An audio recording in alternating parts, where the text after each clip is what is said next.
Good evening, everyone, and welcome to another edition of Just the Facts. I am Shellya Rogers-Webster, District Representative for Valley North and Minister of Social Development, Education, Youth and Culture, and Library Services. It's certainly a pleasure to be here in the studios with two distinguished members of the government of Anguilla. We have with us this evening the Honorable Premier and Leader of Government Business and Minister of Finance, the Honorable Cora Richardson Hodge. Mrs. Richardson Hodge is a distinguished member of our team. Mrs. Hodge was first elected in 2015. She has served as a distinguished minister. She has served as the leader of opposition and now as a member of government business. Mrs. Hodge has also served with an administration that helped to navigate the banking crisis, Hurricane Irma, and of course, COVID. Good evening, Mrs. Richardson Hodge. Good evening to you, Shellya, and good evening to the listening and viewing audience. It's a pleasure to be back with you tonight. Thank you. We also have with us the Honorable Minister responsible for economic development, natural resources, agriculture, water, lands, and many others, physical planning.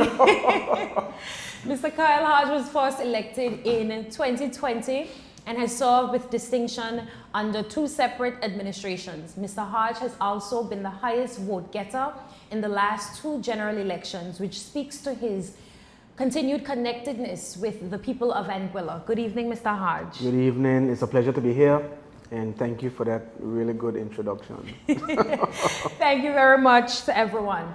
It is no surprise to any of us who've been paying attention to the global economic world, the geopolitical space, that quite a lot has been going on. You know, we've been hearing about things in relation to the war in Iran and so many other things that have been happening both in our region but also globally. And so this evening I have the distinguished pleasure of sitting and speaking with two of the members of government who have really been taking the lead on the response in relation to that geopolitical climate and situation. And I'll start firstly with you, Honorable Premier. You are aware of the war in Iran. Have you or do you expect it to have any particular impacts on Anguilla? Yes, thank you for that question. Let me first start by saying that Kyle and I will be tag teaming because the way in which the plan that we have launched and that we're going to continue to launch, the various aspects of it would have been rolled out, would have been a collaboration across both ministries. But when the war in Iran first started, I would have been paying particular attention because I understood that a significant amount of the world's oil comes from that area. And certainly Iran is a major producer of oil.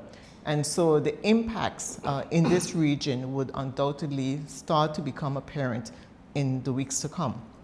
And so as a result of that, we've paid keen attention. I was concerned with respect to the impact on our tourism sector because at some point, people may well stop coming to our island. They may be concerned.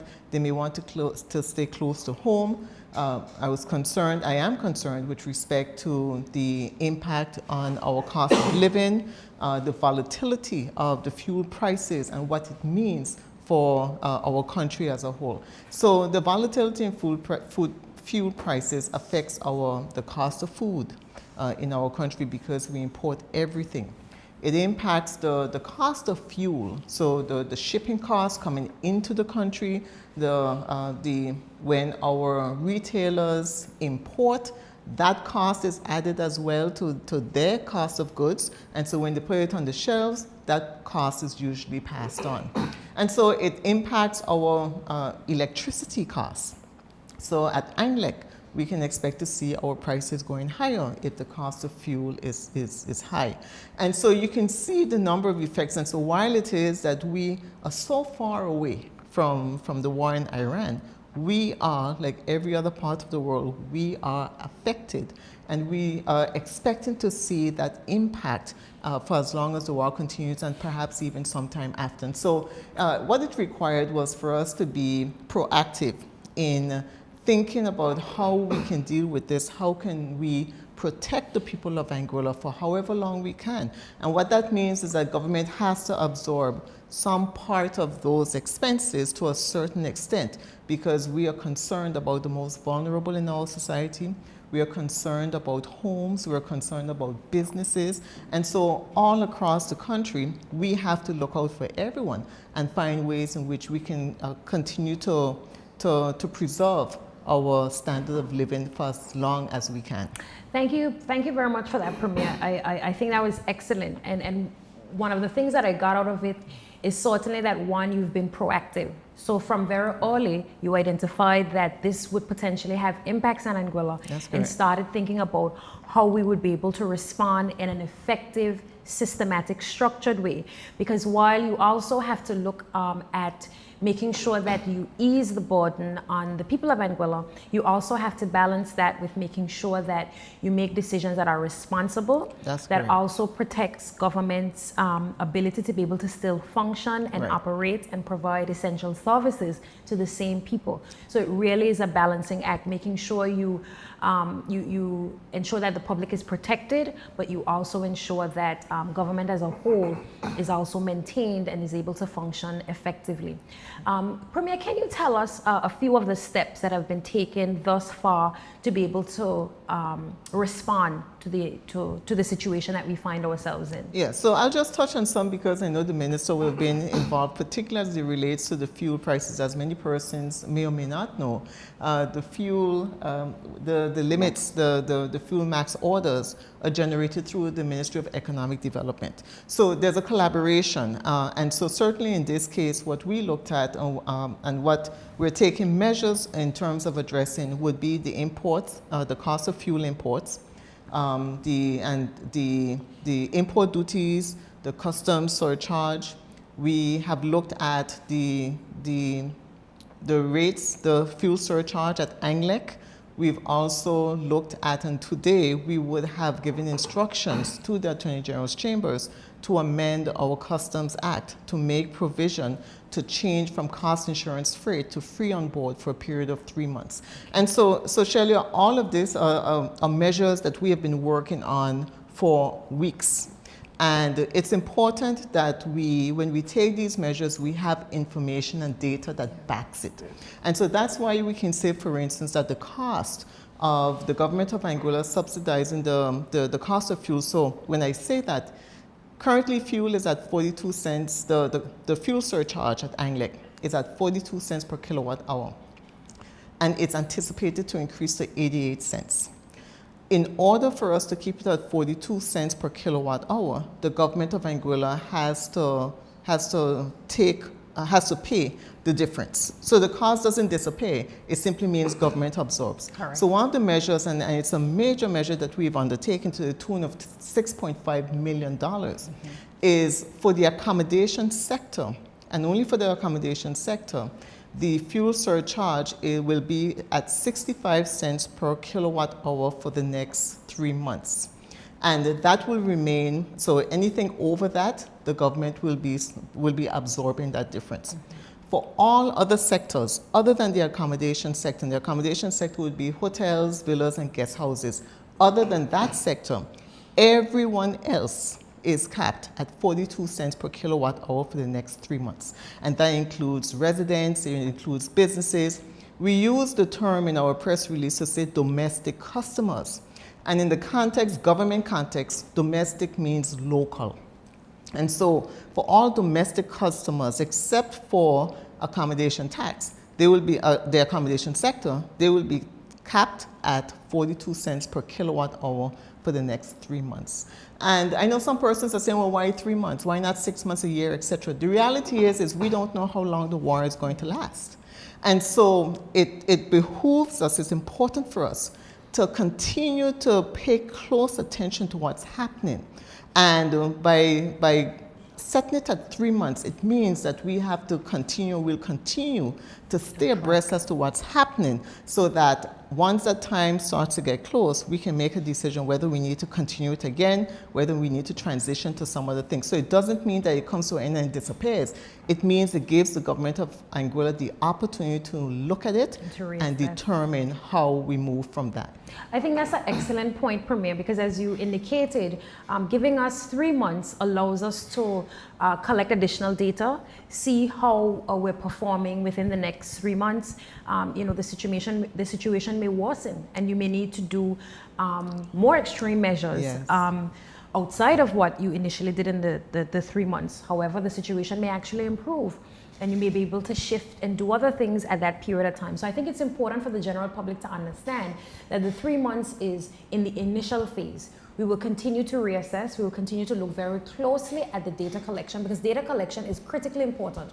And I know there are a lot of members outside there in the community, particularly the opposition, that has expressed quite a list of potential responses, which we have no problem with. We think it's healthy and it's important for all members of society to be able to share their views.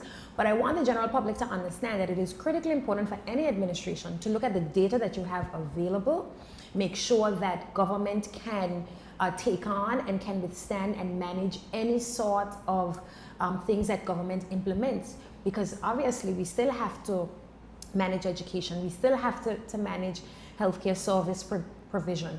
We still have to pay personal emoluments across the Anguilla Public Service. We still have to keep all our essential services running and operational. So it's also very much a balancing act. And 3 months gives you an initial period to assess. And when we get closer to that period, we will reassess again and keep the public informed every step of the way.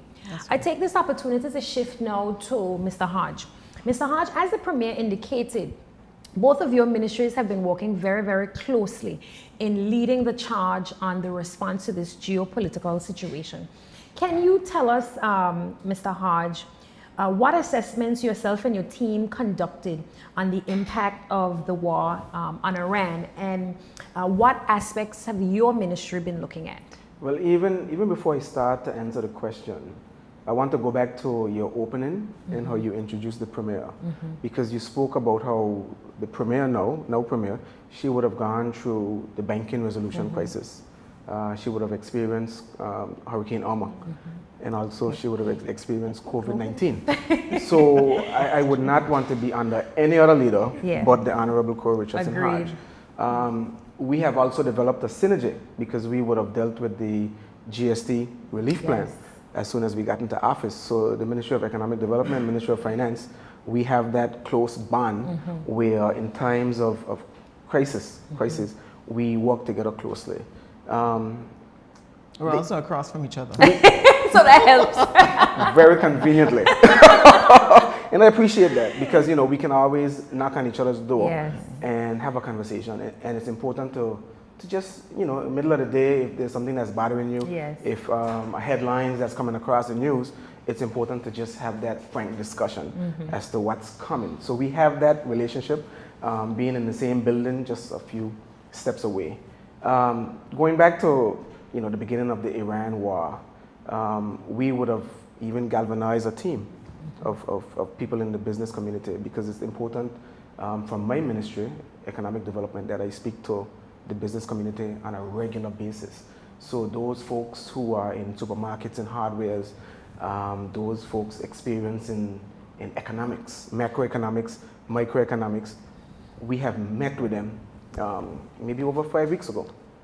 So we were not slow to even react to what's happening. We have been planning and organizing ourselves for the past 5 weeks.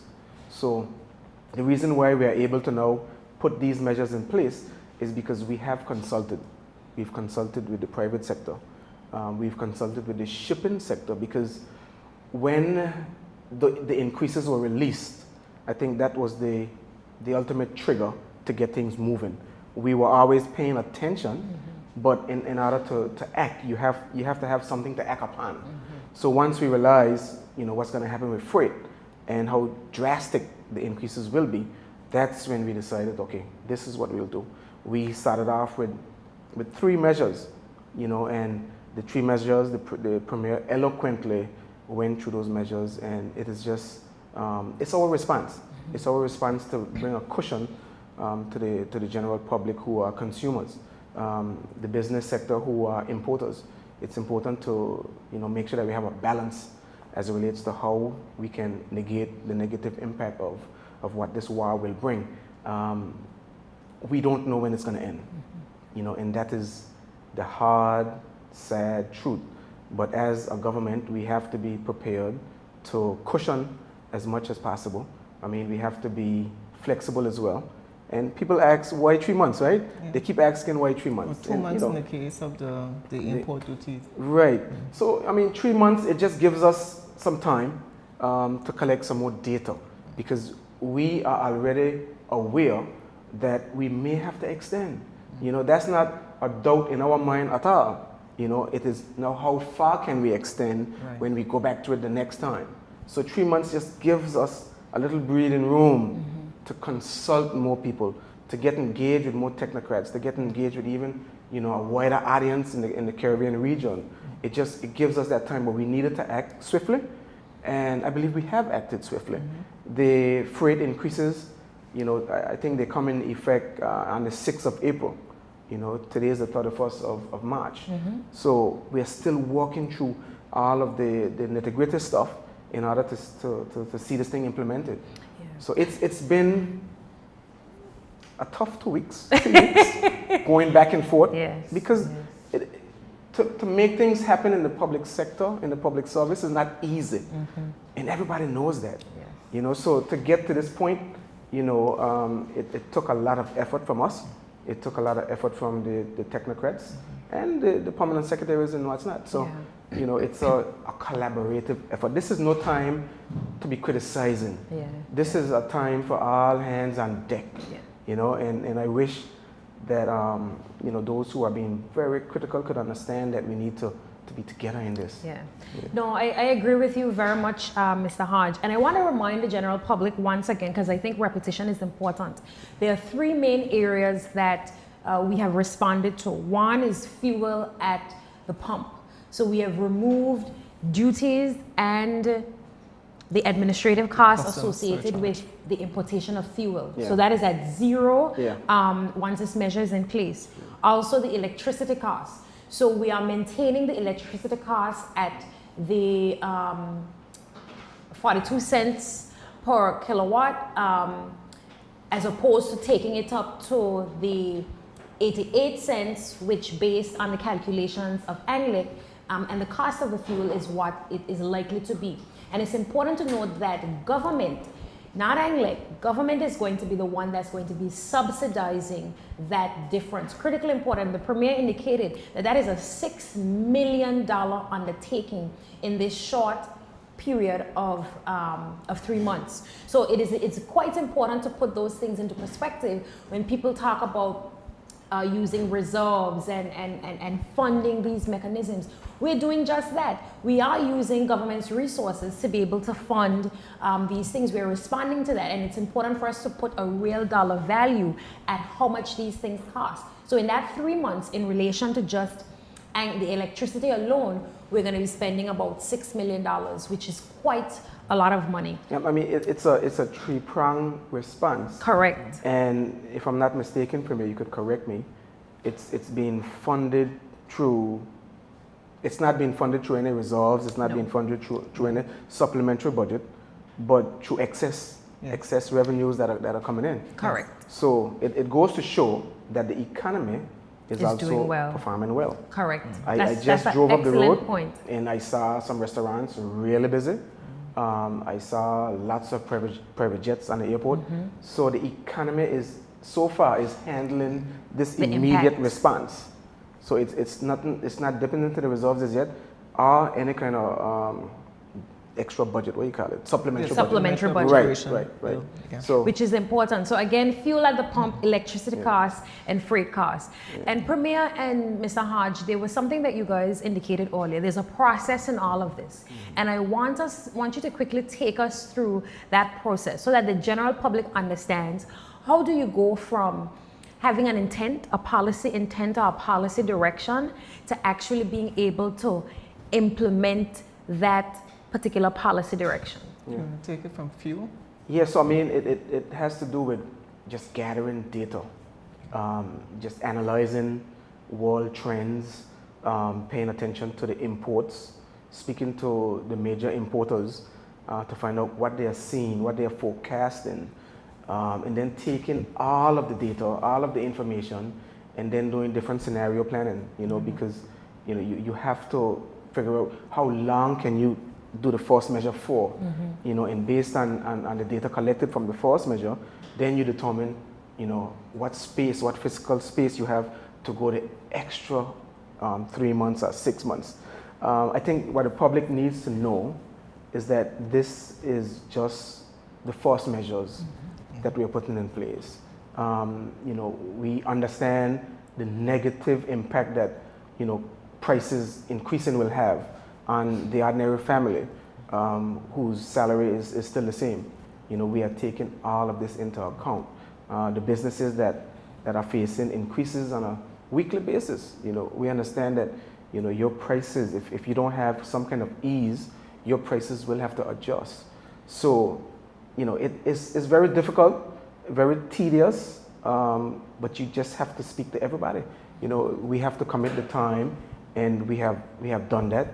And it's a team effort. The entire government, all the ministers, the technocrats, our permanent secretaries, those who we work closely with. It's constant monitoring. I mean, my PS is in Barbados right now, but he's sending me information to read. He said, Minister, this is a good read. It's something speaking to crises, how you deal with them, how Barbados would have restructured their debt over the many different challenges they had going back to the 1980s. When you have these kind of people around you that could just enhance your knowledge and awareness of the economics of the region, because it's different. Being a region that imports everything, you have to study it daily. I get too consumed sometimes. No, it is easy to be, but that's a positive thing, because it keeps you aware of what's going on. It also keeps you on your toes, because you are aware of what's happening and the potential impacts. So I want to go back to, again, the process, because I want the general public to understand. So we start with the policy intent. We as government say, listen, we want to be able to respond to this. We do the data collection. It starts with the data. Correct. Right? Because we need to understand what's happening. So once we figure out what's happening, then we look at the possible ways in which we can address or safeguard the people of Anguilla, the country, from what's happening, especially in the outer world.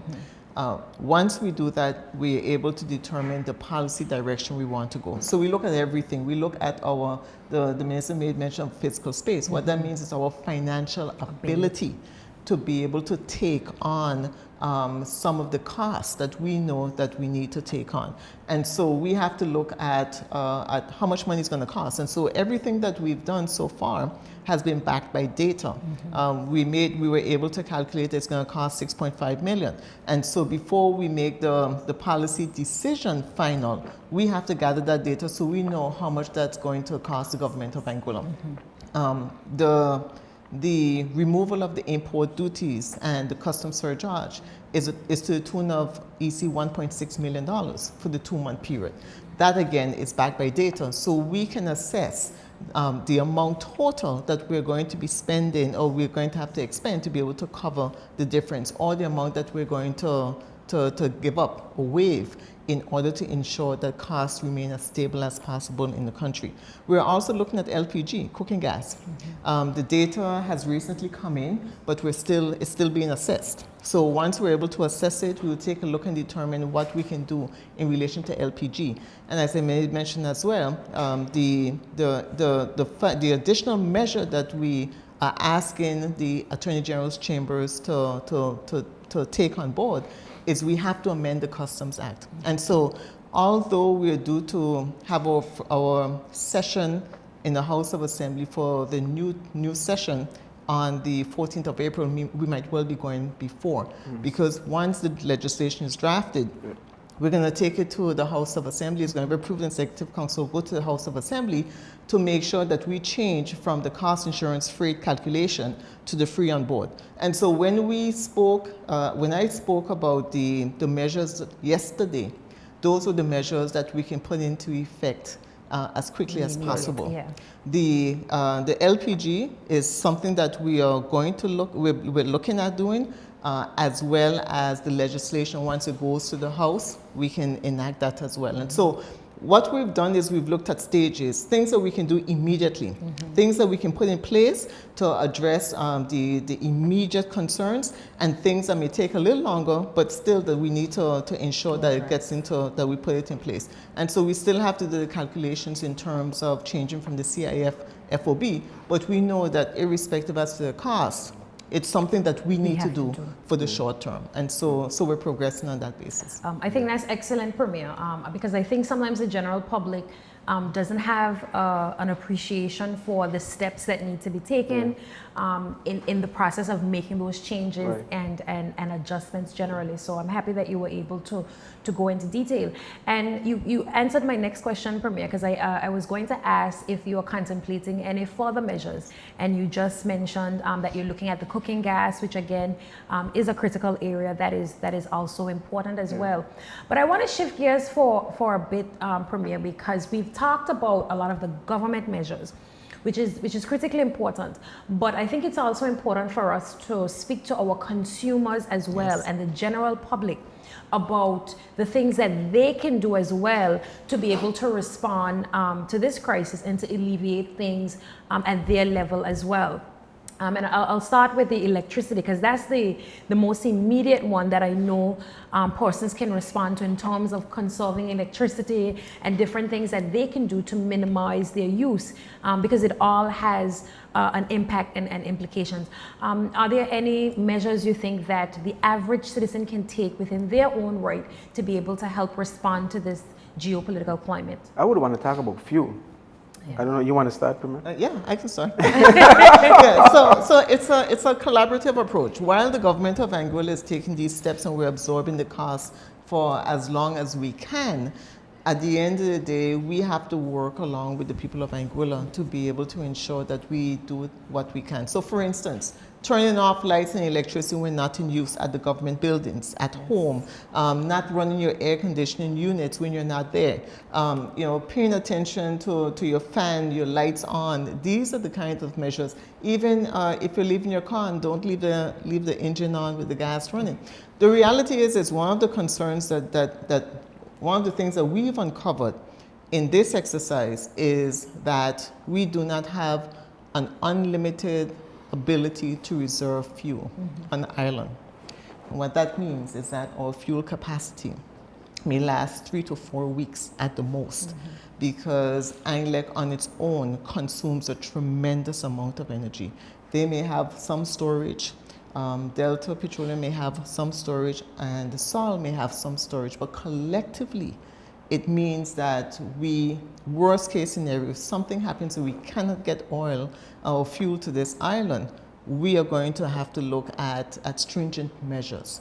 And so we want to avoid that situation. We don't want to go there. And so what we want people to do is start to become aware and start to be cognizant of the decisions that they're making and the steps that they're taking. And so when you, and also not running equipment at peak hours. So for instance, if there's a certain time we know that there's a peak time when persons are at home, maybe between the hours of 6 p.m. and 9 p.m., not running your dryer or your washing machine during that hour, or maybe washing clothes at another time during the day, because the more persons that are tapping into the electricity, etc., is the more that the fuel is being utilized at one time.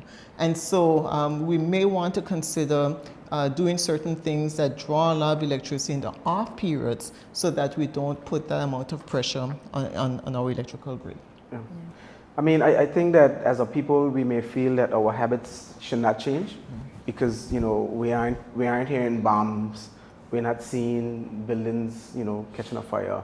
We're not seeing the true impact of what the war really is, So it's a lot further away from us, right? So we don't have that sense of understanding, what's happening in the outer world. We still have good sunshine and people traveling and people come to Anguilla, parties going on, what's not, right? We got sports day tomorrow. We live in normal, but it reminds me of COVID. Right. When the world was shut down and we were partying. We had our bubble, we were still doing our thing, right? So we could get complacent, right? But the truth is that we need to recognize what's happening as it relates to prices. At the pump right now, fuel is $18 1.15 EC a gallon, and that is without any taxes whatsoever. So zero excise tax, zero customs service fee, zero import duty, and it's still at $18.15. It really should be right now at $20.15, but there's still the maximum price order that is in place to protect those companies from making the excess profit during these times. So fuel being at $18.15, we have to consider our habits. We have to look at, like you said, Premier, in terms of using the vehicle and leaving the engine on, and just living very luxurious. Even though we can afford it to a certain extent, we have to be cognizant that what's happening globally, it could mean that, hey, the next fuel shipment might be delayed. Anglic's capacity is about 2 weeks as it relates to diesel.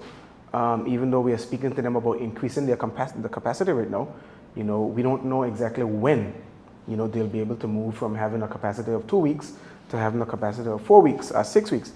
That is a conversation we had with them the last time we met, ensuring that we can extend that capacity longer than 2 weeks, because at some point, we might not be able to get a shipment.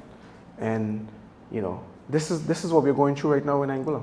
We just have to be cognizant of what happens, globally, and just take heed. Yeah. And I think, our administration understands, Premier and Mr. Hodge. We understand the realities on the ground. We know that businesses are concerned. We know that, people are a little bit anxious, especially with the significance of the freight increase. And we want to reassure persons that we are actively working to address those things. As the Premier said, these things are not simple and easy. They require legislative changes based on the law. And so we are doing the work. So we've done the research, we have the data, we've made the policy decision, we've drafted the Executive Council papers. In some cases, we've already taken them to Executive Council. In other cases, they're going to Executive Council this week. And then we're going to the House of Assembly as needed to make the adjustments. So we're doing the work. We're doing what it takes to make the changes and to be able to respond in a timely manner. As Mr. Hodge indicated, is April 6th. Is that changeover date for the freight costs, and we want to be able to respond to that when that time comes. And so we are doing what is necessary to be able to respond when that time comes. So I think that's excellent. I also want to reiterate, Premier, a point you made earlier in relation to the domestic customers, and to reiterate to the general public that if you are a local business, or you are a regular home person, a regular home owner, you will be at the 42 cents. For the accommodation sector, the accommodation community, the rate is 65 cents. Yes. So again, all other local businesses and residential homes will be at the 42 cents. So that's very important for us to reiterate. Again, it's so important that all persons know the measures that we are taking. We are looking at electricity, we are looking at fuel, and of course we are looking at freight. Those are the three main immediate measures that we are looking at, and we will continue to reassess the situation on the ground to be able to respond as effectively as possible. I want to ask that both yourself and Mr. Hodge, if you have any final thoughts in relation to the geopolitical situation before we slightly shift and wrap up. Yeah, well, I'm paying attention every day, and every day I'm hoping that that the powers that be will say that that they no longer move forward, that they've arrived at an agreement, and there's a ceasefire, and troops will be pulled out, etc. How realistic that is, I don't know. But that is my fervent hope. But it also highlights the need for us to transition to renewable energy. Absolutely. And last week when I was a host on this show, we have spoken to Mr. David Carty and the Honorable Jose Vanterpool in terms of the renewable energy at Anguilla and the plans that were being undertaken. And again, I'm very happy that the Caribbean Development Bank was able to provide the loan to Anguilla to be able to build out the first phase of their renewable energy plan. we're anticipating, I think they gave us a time frame. The Honorable Jose Vanterpool have said that he's looking for it for it to be developed in a much shorter time frame. But what it does is all of this just highlights the fact that Anguilla needs to transition as quickly as possible. And that's what we're trying to do, as much as within our power to transition over to renewable energy. That will create less reliance on fossil fuels, on the imports, and be able to help us to guard against the situations that we're seeing, that we're facing today. And so we'll continue to pay attention. It's a priority for this administration to move towards renewable energy in a major way. Absolutely. I think that was an excellent segue, Madam Premier, because a number of persons in the community, because of all that's going on, have started again to talk about renewable energy integration.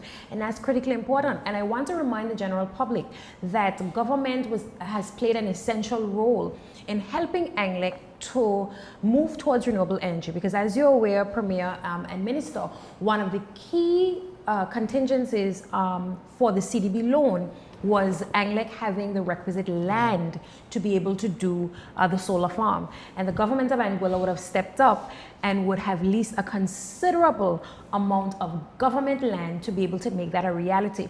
So when persons are talking about government being proactive and government supporting ANGLEC and government being there, this administration has consistently supported ANGLEC to its move to renewable energy integration in every possible way that has been available to us to do.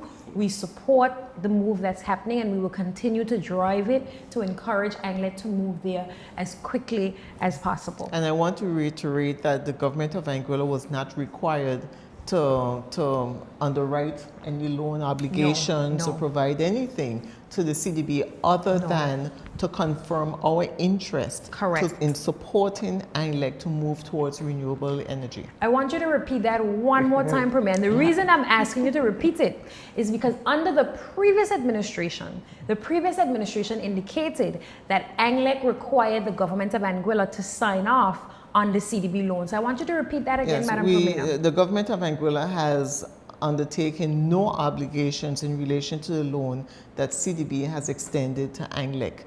We are not responsible for any costs. We haven't co-signed on any loan. There's no obligation from the government. The only thing that the CDB required in giving the loan, other than the land, was the government of Anguilla's commitment to support ANGLEC in moving towards renewable energy.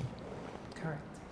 But if I could wrap up my last conversations as it relates to this war that's going on in Iran, really looking at it in a deep way, you realize that this is no ordinary war. When you think about wars in the past, you have countries trying to take out the bad guys, the perceived bad guys. What we see happening now is the attack is on energy. The attack is on your entities that produces the fuel, which can then lead to a longer lasting impact globally.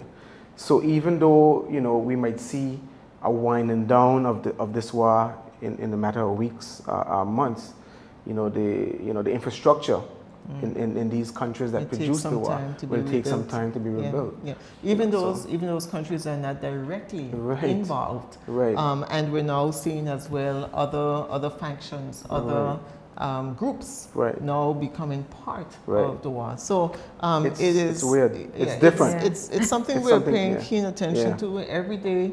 There's something different, there's something new. But what it means is that we have to continue to remain on the ball. And that's why it's so important with the 3 months and the 2 months of time frames. Because it means that things are shifting so quickly that we want to ensure that we are on top of it and that we can respond as the case may be.